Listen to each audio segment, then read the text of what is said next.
சுப்ரபாதத்தை அதாவது சமஸ்கிருத குட் மார்னிங்கை இயற்றியவர் யாரு அப்படின்னு பார்த்தா பிரதிவாதி பயங்கர மன்னா அப்படின்றவர் தாங்க. எதுக்கு இவருக்கு இந்த பேர் அப்படின்னு பார்த்தீங்கன்னா, மத விஷயங்கள்ல தன்னோட வாதம் பண்ண வர்றவங்க யாரா இருந்தாலுமே தன்னோட பயங்கரமான பிரதிவாதம் மூலமா அவங்கள தோற்கடிச்சிருவாராங்க இந்த அண்ணா. அதனாலதான் பிரதிவாதி பயங்கர மன்னா அப்படின்னு இவருக்கு பேரே வந்துச்சான். இவர் மணவாள மாமுனிகளோட சிஷ்யர் அப்படின்னு சொல்லப்படுது. ஆழ்வார்கள் வாலி அருளிச் செயல் வாலி அப்படின்னு வாழ்த்தினாரே அதே மணவாள மாமுனிகளோட சிஷ்யர் தாங்க இந்த அண்ணா.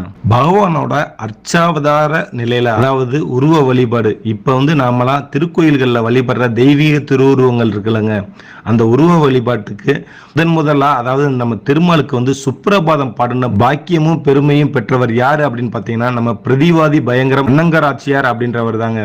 அதாவது சுமார் 600 ஆண்டுகளுக்கு முன்னாடி வாழ்ந்த இந்த மகானால அருளப்பட்டதாங்க வேங்கடேச சுப்ரபாதம். அதுக்கப்புறம் பின்னால இவரோட